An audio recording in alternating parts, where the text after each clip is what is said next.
20 ఛానల్ని లైక్ చేయండి, షేర్ చేయండి, కామెంట్ చేయండి.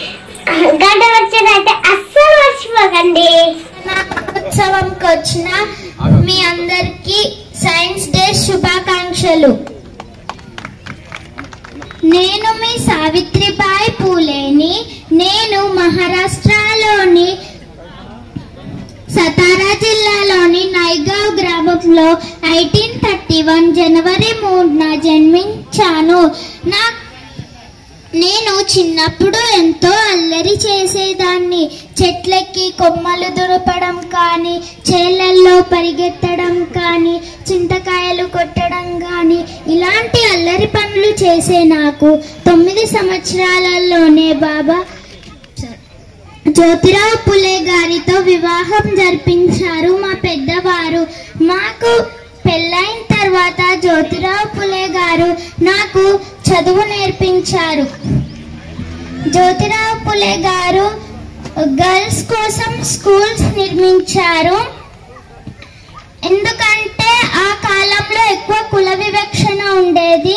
ఎగ్జాంపుల్, ఒకసారి జ్యోతిరావు పులే గారు తన స్నేహితుడైన బ్రాహ్మణుల పెళ్లికి వెళ్ళినప్పుడు అక్కడ పెళ్లి ఊరేగింపులో బ్రాహ్మణులతో పాటు నడుస్తున్నప్పుడు కొంతమంది జ్యోతిరావు పులే గారిని ఆపి, నువ్వు తక్కువ కులం వాడివి, నువ్వు మాతోటి తిరిగే నీకు అధికారం లేదు అని తిట్టడంతో, అవమానించడంతో జ్యోతిరావు పులే గారు వచ్చి చాలా బాధపడ్డారు. ఇవన్నిటికీ కారణం కులాలు. అంటే ఈ కులాలు ఉండకూడదు, అంటే మనకు కావాల్సింది విద్య. మెయిన్ గా ఇంటి ఆడపిల్లలకు, ఇల్లాలకు చదువు ఉండాలని స్కూల్ నిర్మించారు. దాంట్లో ఒక బ్రాహ్మణ టీచర్ని పెట్టారు. ఆ స్కూల్లో కొంతమంది వేరే బ్రాహ్మణులు వచ్చిన వారికి చదువు నేర్పిస్తే నేను మా కులం నుండి వెలివేస్తాం అని బెదిరించడంతో ఆ బ్రాహ్మణ టీచర్ భయపడి, అమ్మో నేను దీనిలో టీచింగ్ చెప్పను అని వెళ్ళిపోయింది. అప్పుడు జ్యోతిరావు పులే గారు నన్ను తీసుకొచ్చి టీచర్ గా పెట్టారు. అసలు ఆ కాలంలో ఆడపిల్లలు బయటికే రాకూడదు, కానీ ఆ కాలంలో మొట్టమొదటిసారిగా నన్ను బయటికి తీసుకొచ్చారు. అది కూడా ఒక ఉపాధ్యాయురాలుగా. దాన్ని చూసిన పూణే మొత్తం రగిలిపోయింది కోపంతో.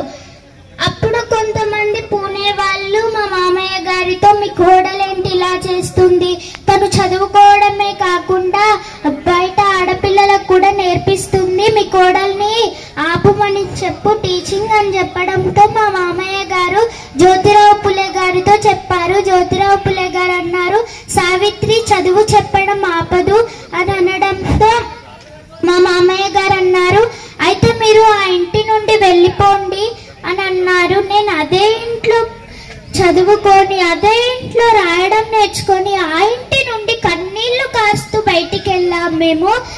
మాకు ఫతిమా షేక్ మాకు ఉండడానికి ఇల్లు ఇచ్చింది. మేము మా జీవిత కాలంలో మొత్తం 52 పాఠశాలలు నిర్మించాము. ఆ పాఠశాలకి మహిళలు వస్తున్నారు, చదువుకుంటా ఉన్నారు, సంతోషం. ఈ సమయంలోనే మాకు మరో సవాల్ వితంతువులు. వితంతువులు అంటే భర్త చనిపోయిన వాళ్ళు. ఆ కాలంలో భర్త చనిపోయిన వాళ్ళు ఒక గదిలో మూలన కూర్చొని నెత్తిపై నుండి గుండు కొట్టించుకొని ఇలా కొంగు కప్పుకొని ఉండేవారు. వారి ఎవరి ముఖం చూడొద్దు. ఇంకా వారిని వారి బంధువులు వాడుకునేవారు. దాని వలన వాళ్ళు గర్భవతులయ్యేవారు. ఆ శిశువుని లోపలనే చంపేసేవాళ్ళు. ఇలాంటి ఘోరాలు జరగకూడదు అని మేము శిశు హత్య నిరోధన అనే ఒక ఆశ్రమం కల్పించాము. ఆ ఆశ్రమంలో ఎవరైతే గర్భవతులు ఉన్నారో వారు వచ్చేవారు. వారికి మంత్రసానులు పురుడు పోసే దానికి నిరాకరించడంతో నేనే వారికి మంత్రసాని అయి వారికి పురుడు పోసేదాన్ని. కొంతమంది పురుడు పోసిన తర్వాత వారి పిల్లల్ని నా దగ్గరే ఉంచి వెళ్ళిపోయేవారు. అది నాకు చాలా బాధాకరంగా ఉండేది.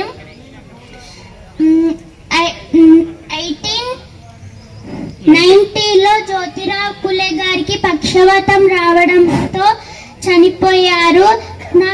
నేను అప్పుడు ఒంటరి దాన్ని అయిపోయాను. జ్యోతిరావు పులే గారు నాతో అన్నారు, ఎన్ని అడ్డంకులు వచ్చినా నువ్వు టీచింగ్ చేయడం ఆపేయకు అని నాతోటి చెప్పారు. 1897లో నాకు ప్లేగు వ్యాధి వచ్చింది. అంటే పూణే మొత్తం ప్లేగు వ్యాధి రావడంతో అందరూ అడవిలోకి పారిపోయారు. కొంతమంది చిన్న పిల్లలు కానీ వృద్ధులు కానీ అక్కడే ఉన్నారు. నా కొడుకు యశ్వంత్ డాక్టర్ అయ్యాడు. ఆయన నేను వారికి వైద్యం చేస్తాను అని వెళ్ళారు. అప్పుడు నేను కూడా నీతో పాటు వచ్చి నీకు సహాయం చేస్తా అన్నాను. యశ్వంత్ అన్నారు, వద్దు అమ్మా, నువ్వు రావద్దు అని అంటే చావు మనకి ఎప్పటికైనా రావాల్సిందే అని నేను యశ్వంత్తో వెళ్ళాను.